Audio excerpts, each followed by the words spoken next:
Hello guys and आज मैं अपना एक्सपीरियंस शेयर करने जा रही हूँ about how to get Korean visa.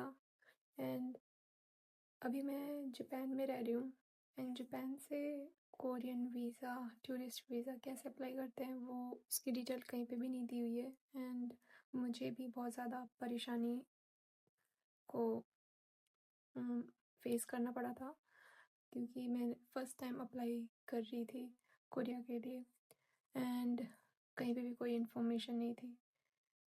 तो मैंने भी कैसे ना कैसे करके सारी इन्फॉर्मेशन कलेक्ट करके फाइनली अब मेरा वीज़ा आ चुका है। मुझे 2 दिन पहले ही वीज़ा आया है। मैं अपना एक्सपीरियंस शेयर करना चाहती हूँ ताकि जो मुझे प्रॉब्लम्स फेस करनी पड़ी वो आपको ना फेस करने पड़े। तो सबसे पहले मैं शेयर करूँगी कि कौन कौन से वीज़ा फॉर्म्स की ज़रूरत होती है एंड उनका प्रोसेस क्या होता है। सो अगर आप कोरिया सिर्फ टूर के लिए जा रहे हैं तो उसके लिए C39 का वीज़ा लगता है, जो कि आप कोरियन वेबसाइट वीज़ा की वेबसाइट पे जाएंगे, जो कि मैं डिस्क्रिप्शन में मेंशन कर दूँगी। आप उसको क्लिक करेंगे तो डायरेक्टली आप उस वीज़ा पेज पे चले जाएंगे। वहाँ पे आपको जब आप फॉर्म फिल करेंगे वीज़ा अप्लाई करने के लिए हमें सबसे पहले फॉर्म फिल करना पड़ता है और फॉर्म हमें ऑनलाइन ही फिल करना पड़ता है। तो वहाँ पे जब आप टूरिस्ट वीज़ा के लिए अप्लाई करेंगे तो वहाँ पे जो ऑप्शन आएगा उसमें आपको C39 सेलेक्ट करना है। कई बार लोग I don't know, I saw somewhere but that person say that D2 or something. I don't know which is correct or not, but what I searched and what I get to know, it was showing C39. So you should also select C39, which I selected. And हाँ, फिर उसके बाद आपको पूरा visa का form fill करना पड़ेगा, जो कि मैं अपना वीज़ा का फॉर्म यहाँ पे अटैच कर दूँगी, जो कि मैंने फिल किया है ऑनलाइन। आपको ऑनलाइन ही फिल करना पड़ेगा and for so this is my visa application form. I am not going to attach the whole page, but this is my first application page which you can take a reference. And also if you because the whole PDF is 6 pages, if you need any help you can directly text me or just comment me. I will give you the whole information how to fill the form.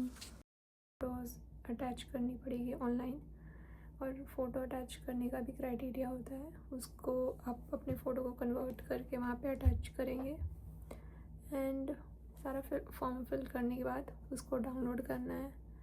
And उस form में आप अगर form fill कर रहे हैं आज, तो उसमें आज की डेट शो करेगी, कल की नहीं करेगी। तो जब आप फॉर्म सबमिट करने जाएंगे तो फॉर्म का जो डेट है वहाँ पे कट करके आप उसी दिन का डेट डालिएगा, क्योंकि वो वहाँ पे आपको बोलेंगे कि ये आज सबमिट कर रहे हो आप, तो इसमें आज का डेट आएगा। एंड हाँ, और उस पर जब आप फ़ोटो ये PDF जब आप प्रिंट आउट कर लोगे तो प्रिंट आउट करने के बाद उस पर फ़ोटो जो आपने ऑलरेडी अटैच किया हुआ है ऑनलाइन वो नहीं चलता है।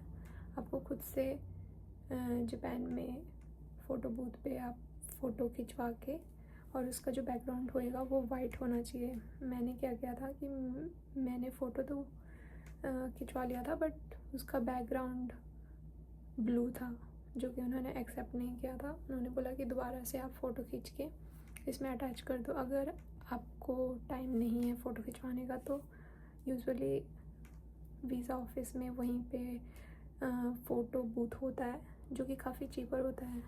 यहाँ पे नॉर्मली 1000 और 1500 नॉर्मली हम पे करते हैं फ़ोटो के लिए, बट वहाँ पे 500 में ही मैंने फ़ोटो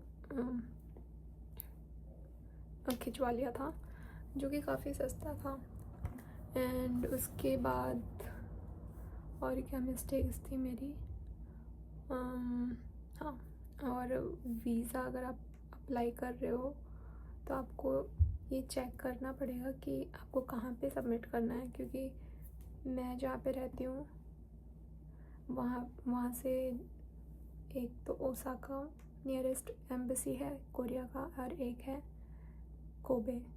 तो मैं कोबे कभी नहीं गई थी, तो मुझे लगा कि वीज़ा हम नियरेस्ट एम्बेसी में अप्लाई कर सकते हैं, बट जहाँ पे मैं रहती हूँ उस एरिया का वीज़ा सिर्फ ओसाका में ही सबमिट होता है, कोबे में सबमिट नहीं होता।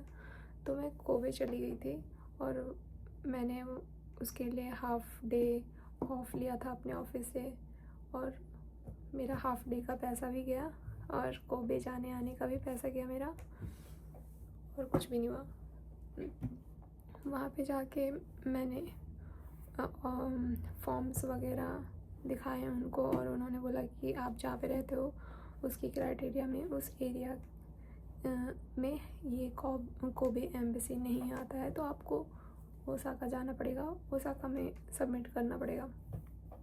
तो मैंने अगेन एक और दिन हाफ डे लिया और मैं ओसाका गई।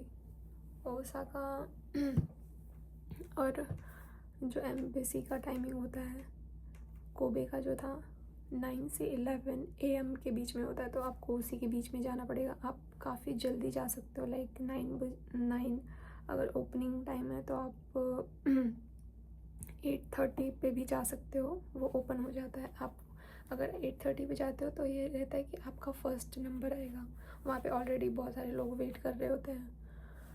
तो मैंने कोबे में ऑलरेडी देख लिया था कि टाइम से पहले भी जाओ तो ये होता है कि हमें पहले सीट मिल जाती है।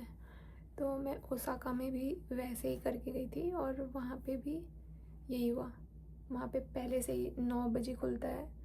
ओसाका का जो टाइमिंग है 9 से 11:30 है वीज़ा फॉर्म सबमिट करने का। तो मैं 9 बजे से पहले पहुँच गई थी, और 9 बजे से पहले भी ऑलरेडी 10 लोग लाइन लगा के खड़े थे वहाँ पे। तो मैं काफ़ी ज़्यादा सरप्राइज़ थी कि मैं ही नहीं हूँ जो यहाँ पे फॉर्म सबमिट करने के लिए इतनी जल्दी आई हूँ, और भी लोग आए हैं। तो वहाँ पे ये था। एंड जब 9 बजा तो एग्जैक्ट 9 बजे वो चेकिंग वगैरह, ओसाका में तो वो चेकिंग वगैरह करते हैं, बट कोबे में ऐसा कुछ नहीं था। वहाँ पे डायरेक्टली हम जा सकते हैं। जैसे ही जाते हैं तो वो हमें एक टोकन प्रोवाइड करते हैं, उसके हिसाब से हमें बारी बारी से जाना होता है। ओसाका में भी ऐसा ही है। तो ओसाका में ये है कि हमें हमारे अगर आप वाटर बॉटल लेके जा रहे हो तो आपसे बोलेंगे कि पानी पियो थोड़ा सा सिक्योरिटी पर्पज़ के लिए। एंड फिर उसके बाद आपको वो ऊपर भेजेंगे, एंड ऊपर जाने के बाद आपको एक टोकन लेना है एंड वेट करना है आपकी बारी का। ओसाका में थोड़ा सा ज़्यादा रश रहता है क्योंकि ओसाका में बहुत सारे लोग हैं। और जापान में ये है कि मैं जिस एरिया में रहती हूँ वहाँ पे ओसाका और कोबे में उतना भीड़ नहीं रहता है, तो हमें अपॉइंटमेंट लेने की ज़रूरत नहीं रहती। बट मुझे नहीं पता कि आप कौन से एरिया में रहते हो। अगर आप टोक्यो में रहते हो तो डेफिनेटली आपको अपॉइंटमेंट लेना पड़ेगा और उसके हिसाब से जाना पड़ेगा। बिना अपॉइंटमेंट के आप डायरेक्ट नहीं जा सकते हो। बट ओसाका और कोबे में बिना अपॉइंटमेंट के भी जा सकते हैं। तो आप ये खुद से चेक कर लेना वेबसाइट पे। तो यस, तो पहला है वीज़ा फॉर्म के लिए मैं ऑलरेडी वेबसाइट मेंशन कर रही हूँ। वहाँ पे आपको फॉर्म फिल करके प्रिंट आउट निकालना है और उस पर फ़ोटो अटैच करना है। फ़ोटो जो होगा वाइट बैकग्राउंड होना चाहिए। एंड हाँ, और नेक्स्ट जो है आपका पासपोर्ट कॉपी। आपको पासपोर्ट लेके जाना है। पासपोर्ट अगर नहीं लेके जाओगे तो आपको दोबारा जाना पड़ेगा। एंड पासपोर्ट कॉपी भी होना चाहिए। और पासपोर्ट का जो जिस पे आपका फ़ोटो लगा है उसका फ़ोटो होना चाहिए बस। उसमें वो जहाँ पे आपका सबसे पीछे वाला पेज है जिस पे आपका एड्रेस वगैरह होता है उसकी फ़ोटो नहीं चाहिए होती है। सिर्फ जिसमें आपका फ़ोटो अटैच है वही वाला पेज का फ़ोटो होना चाहिए, फ़ोटोकॉपी होना चाहिए।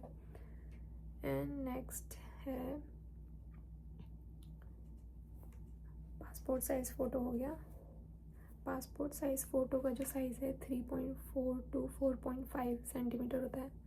आप जब पासपोर्ट एम्बेसी जाओगे तो वहाँ पे जो फ़ोटो बूथ होता है वो जो वीज़ा अप्लाई करने के लिए जो साइज़ होता है वही वहाँ पे मेंशन होता है, तो आपको कोई दिक्कत नहीं होएगा। अगर आपको कोई दिक्कत होएगा तो आप किसी से पूछ भी सकते हो। एंड उसके बाद जो आता है आपको बैंक स्टेटमेंट का फ़ोटोकॉपी नहीं, आपको ओरिजिनल देना पड़ेगा। मुझे नहीं पता था कि एम्बेसी में मुझे रियल वाला देना है या फ़ोटोकॉपी देना है, तो मैं फ़ोटोकॉपी और रियल दोनों लेके गई थी। फ़ोटोकॉपी करवाया था जो कि मेरा बेकार गया।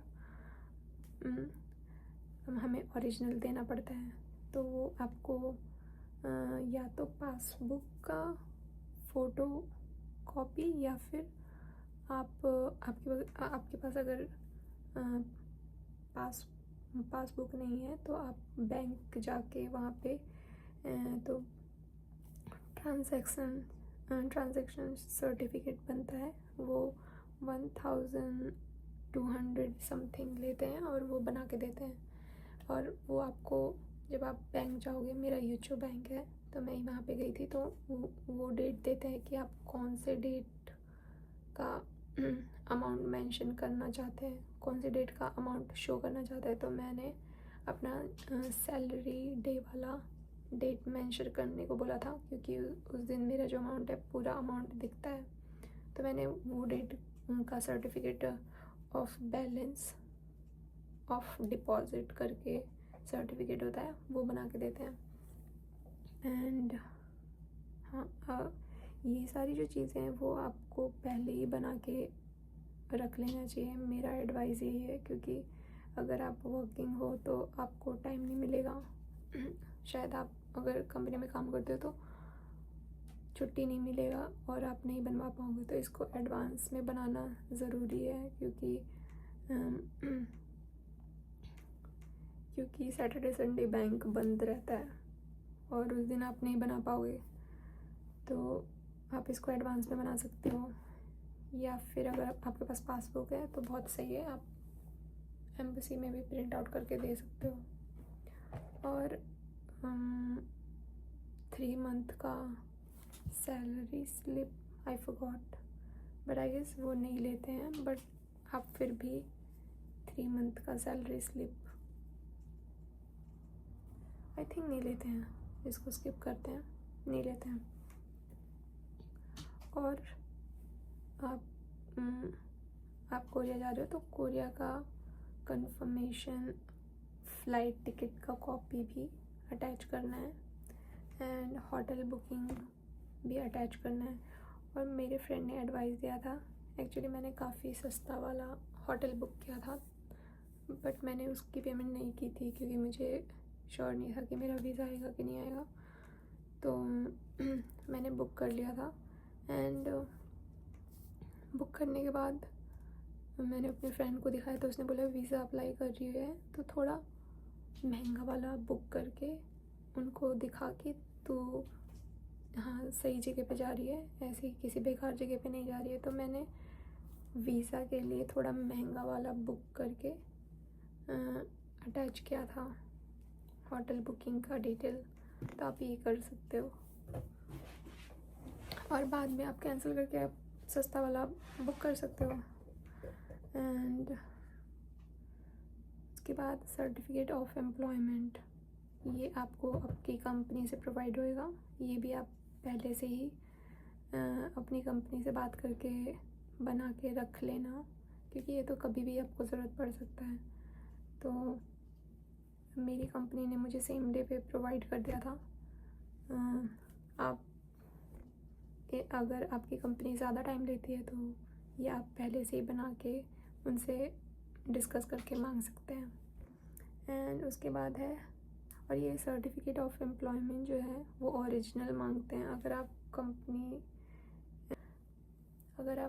कंपनी से PDF मेल के थ्रू मंगा रहे हैं तो उसको कलर में प्रिंट आउट करवाइए, ताकि उनको लगे कि ये ओरिजिनल है। और रेजिडेंस कार्ड की कॉपी भी अटैच करनी है, फ्रंट एंड बैक बोथ आप सेम पेज पे ही कर सकते हैं।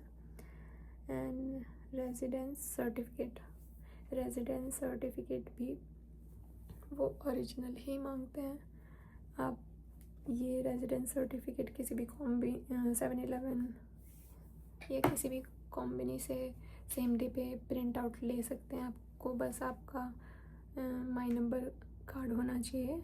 जब आप डिटेल फिल करोगे वहाँ पे इंस्ट्रक्शन होता है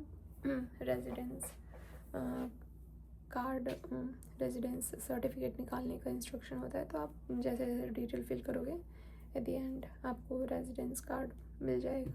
अगर आपको ये जानना है कि कैसे रेजिडेंस सर्टिफिकेट 7-Eleven से निकालना है तो मैं उसकी वीडियो बना दूँगी, या फिर आप यूट्यूब पे कहीं पे भी वीडियो देख सकते हैं, इजीली अवेलेबल है। और जो इंडियन के लिए जो अमाउंट होता है वीज़ा अप्लाई के लिए, वो 5200 के अराउंड होता है। जब आप वहाँ पे जाओगे तो वो आपसे एक टोकन निकालने को बोलेंगे और उसमें आपको 5200 जब डालोगे तो उसमें एक छोटा सा पर्ची निकल के आएगा, वो उनको देना होता है बस। और आप जैसे ही फॉर्म सबमिट करते हो तो यहाँ पे ये होता है कि हमारा पासपोर्ट वो नहीं रखते हैं। हमें जो वीज़ा मिलता है वो ऑनलाइन PDF के जैसे मिलता है। हमें ऑनलाइन जब हमारा वीज़ा मिल जाता है तो उसको डाउनलोड करके प्रिंट आउट निकालना होता है एंड वही हमें कोरिया में शो करना होगा। सो बस यही था। और वैसे तो वीज़ा अप्लाई करने में मैंने बहुत पैसा खर्चा किया, क्योंकि मैं कोबे गई थी। कोबे जाने आने में मेरा मोर देन 3000 का खर्चा हो गया, और हाफ डे का जो छुट्टी लिया था वो भी मेरा पैसा गया। और फिर मैं दोबारा नेक्स्ट डे मैंने हाफ डे लिया, उसका हाफ डे गया, और ओसाका जाने आने का मेरा पैसा खर्चा हुआ। और मैंने जो गलत खिंचवाई थी फ़ोटो, अगर आप नॉर्मली किसी भी फ़ोटो बूथ से खिंचवाते हो तो 1000 आपका लगता ही लगता है। तो वो पैसे वेस्ट हो गए मेरे, क्योंकि मेरा बैकग्राउंड जो था, फ़ोटो का बैकग्राउंड वो ब्लू था, वो वाइट होना चाहिए था। मैंने उसको नहीं चेक किया। और तो ये सारी चीज़ें आपको ध्यान रखनी है। आप जहाँ पे रहते हो उसके हिसाब से, उस जगह के हिसाब से आपको वहाँ के एम्बेसी जाना है। आप किसी भी एम्बेसी में नहीं जा सकते हैं। अगर आपको श्योर नहीं है कि आपको कौन से एम्बेसी में जाना है तो आप उनको डायरेक्ट कॉल कर सकते हो और कॉल करके इंफॉर्मेशन ले सकते हो। और कॉल करने की भी timing I think 9 to may be 5 और 4 PM तक है, मुझे श्योर नहीं है। बट आप इन टाइम के अराउंड कॉल करोगे तो वो पिक कर लेंगे। हाँ, तो मैं और जो चीज़ें हैं वो वीज़ा के जो डॉक्यूमेंट्स है वो मैं नीचे मेंशन कर दूँगी। और आपको अगर कोई और डाउट हो तो आप मुझसे डायरेक्टली इंस्टाग्राम पे या कमेंट में पूछ सकते हैं। और मैं जब कोरिया जाऊँगी तो और भी मैं वीडियो बनाऊँगी और शेयर करूँगी अपना एक्सपीरियंस। तो उसके लिए आप थोड़ा सा और वेट कीजिए। और आप मुझे कुछ सजेशन दे सकते हैं जो भी ऑलरेडी जा चुके हैं कोरिया, अगर या उनके फ्रेंड गए हैं कोरिया। अगर आपके पास कोई सजेशन है कि मुझे इस जगह जाना चाहिए, मुझे एक्सप्लोर करना चाहिए और मुझे डिटेल बतानी चाहिए कि वो जगह कैसा था, तो मैं ज़रूर बनाऊँगी। तब तक के लिए thank you, bye and see you again.